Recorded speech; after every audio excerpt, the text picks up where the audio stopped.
नमस्कार दोस्तों, स्वागत है आप सभी का। और आप सभी की सी टेट की एग्ज़ाम आने वाली है, तो उसके लिए हम बात करेंगे कि आपके पास कितने दिन बचे हैं और उसकी तैयारी कैसे करना है। ठीक है, तो जो नया है चैनल को सब्सक्राइब कर दीजिएगा, बेल आइकन प्रेस कर दीजिएगा। और हमसे डेली की क्लास में जुड़ना चाहते हैं तो आप इस नंबर पर व्हाट्सअप करके जुड़ जाइएगा और लिख देना सी टेट। ठीक है, 9753749986।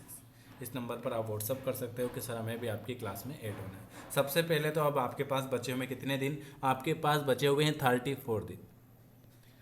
इसमें से आज भी आप वीडियो देखते हो तो आप 4 दिन और इसको माइनस कर दो तो आपके पास बचे हुए हैं 30 दिन, क्योंकि 21 जनवरी को इसकी एग्ज़ाम है। ठीक है, तो आपके पास कितने दिन बचे हैं? आपके पास एक महीना बचा है। तो एक महीने में आपको क्या करना है जिससे आपके अच्छे नंबर आ जाए? तो सबसे पहले बात आती है ओल्ड पेपर की। सबसे पहले आपको क्या करना है? ओल्ड पेपर करना है, क्योंकि ओल्ड पेपर में अधिकतर क्वेश्चन ओल्ड पेपर से ही आपके सीटेट में पूछे जाते हैं। तो आपको क्या करना है, 2012 से 2023 तक जितने भी क्वेश्चन हुए हैं एक बार उनको रिवीजन करना है। अगर आपसे रिवीजन नहीं होता है तो हमने आपको करवा रखे हैं। मैं डेली आपकी रिवीजन क्लास करवा रहा हूँ जिसमें ओल्ड पेपर डेली हो रहे हैं। तो अगर आपके पास टाइम हो तो आप हमारी क्लास भी देख सकते हो। तो हम आपके लिए 30 दिन में क्या करेंगे? अब 30 दिन में मैंने आपको 2012 से ओल्ड पेपर स्टार्ट करे हैं तो 2016 तक मैंने कंप्लीट कर दिए। इस चैनल के प्लेलिस्ट में जाकर आपको देखना, सारे वीडियो मिल जाएंगे।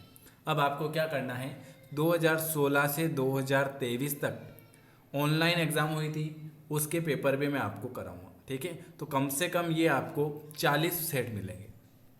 कितने?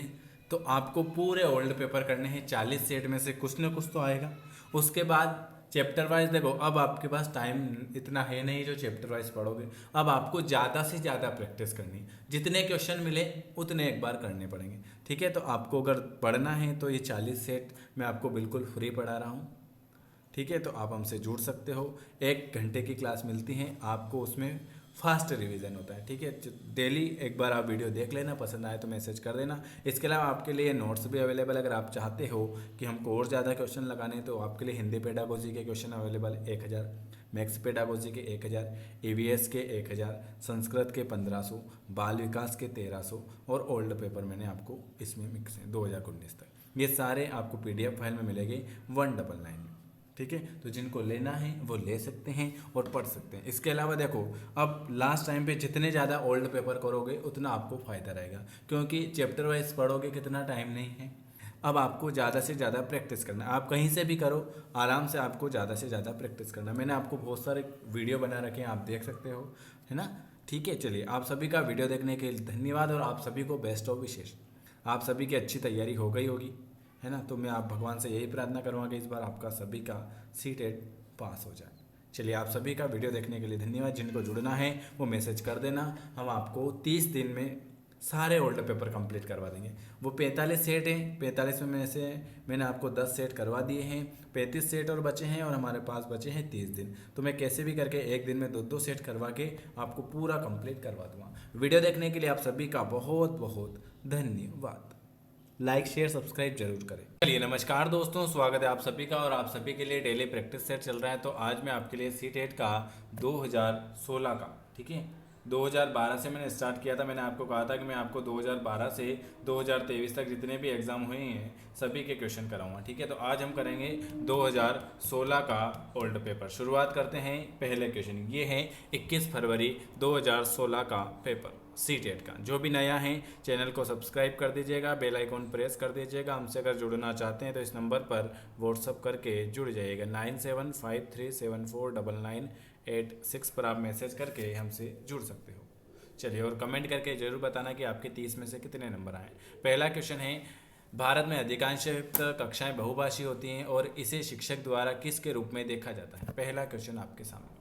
भारत में अधिकांशतः कक्षाएं बहुभाषी होती हैं और इसे किसके रूप में देखा जा सकता? Very good. इस शिक्षक द्वारा हम समस्या नहीं, इसे संसाधन के रूप में देखा जाता है। भारत में अधिकांशतः कक्षाएं क्या होती हैं? भारत में अधिकांशतः कक्षाएं बहुभाषी होती हैं और इसे शिक्षक द्वारा संसाधन के रूप में देखा जाता है। अगला क्वेश्चन क्या लिखा हुआ है? शिक्षार्थियों द्वारा की गई गलतियां और त्रुटियां। शिक्षार्थियों द्वारा की गई गलतियां और त्रुटियां जो होती हैं उनके चिंतन को समझने के अवसर के रूप में देखी जाती हैं। अगला क्वेश्चन क्या लिखा हुआ है, रिक्त स्थान के विचार से बच्चे जो होते हैं सक्रिय ज्ञान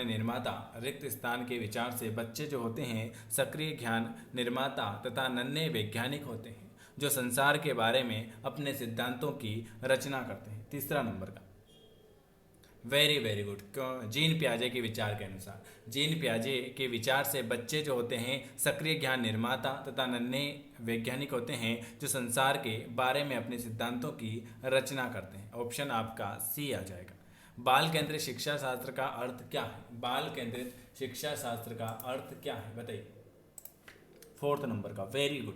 बाल केंद्रित शिक्षा का अर्थ होता है बच्चों की अभिव्यक्ति और उनकी सक्रिय भागीदारी को महत्व देना। बच्चों की अभिव्यक्ति और उनकी सक्रिय भागीदारी को महत्व देना। चलिए अगला क्वेश्चन क्या लिखा हुआ है आपके सामने। अगला क्वेश्चन लिखा हुआ है 5 नंबर का, जटिल परिस्थिति को संसाधित करने में शिक्षक बच्चों की सहायता कर सकता है। जटिल परिस्थितियों को संसाधित करने में शिक्षक जो हैं वो बच्चों की सहायता करेगा। किस प्रकार? कार्य को, उनके जो कार्य होते हैं उन्हें छोटे छोटे हिस्सों में बांटकर और उन्हें निर्देश लिखकर।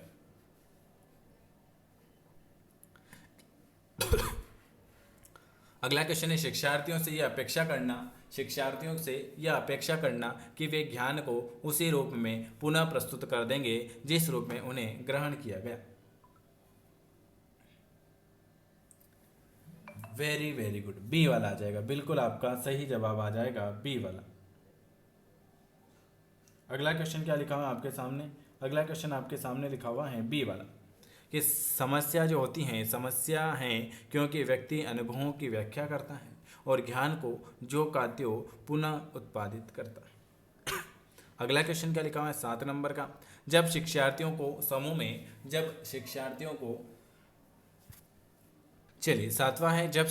के समूह में किसी भी समस्या पर चर्चा का अवसर दिया जाता है तब उसमें सीखने का वक्र जो होता है वो कैसा रहेगा? तो उसमें सीखने का वक्र जो होगा वो बेहतर होगा। क्या होगा? बेहतर होगा। चलिए अगला क्वेश्चन क्या लिखा हुआ है? अगला क्वेश्चन लिखा हुआ है, विकास की गति एक व्यक्ति से दूसरे में भिन्न होती है किंतु यह एक रिक्त स्थान नमूने का अनुगमन करती है। विकास की गति जो होती है वो एक दूसरे से भिन्न होती है किंतु यह एक नमूने का अनुगमन करती है। क्रमबद्ध और व्यवस्थित। विकास के लिए निम्नलिखित में से कौन सा एक उचित है? विकास के लिए कौन सा एक सही है? विकास जो होता है ना वो सामाजिक सांस्कृतिक संदर्भ में विकास में एक महत्वपूर्ण भूमिका का निर्वाह करेगी। व्यक्तियों में एक दूसरे से भिन्नता क्यों होती है? व्यक्तियों में एक दूसरे से भिन्नता होती है वंशानुक्रम और वातावरण के बीच की अन्योन्य क्रिया के कारण। किसके कारण? व्यक्ति में एक दूसरे से भिन्नता होती है वंशानुक्रम और वातावरण के बीच की अन्योन्य क्रिया के कारण। बच्चों के सामाजिकरण में परिवार रिक्त स्थान किसकी भूमिका निभाएगा? बच्चों के समाजीकरण में परिवार जो है वो किसकी भूमिका निभाएगा? मुख्य भूमिका निभाता है। क्या है? बच्चों के समाजीकरण में परिवार जो है ये मुख्य भूमिका निभाए। कौन सा एक सही मिलान का जोड़ा है? औपचारिक संक्रियात्मक अवस्था में अनुकरण, प्रारंभ, कल्पनारक खेल, शेषावस्था तर्क का अनुप्रयोग, पुरुष संक्रियात्मक बच्चा निगमनात्मक, या मूर्त संक्रियात्मक अवस्था संधारण और वर्गीकरण। सही जो है मूर्त संक्रियात्मक अवस्था संधारण और वर्गीकरण करने में योग्य।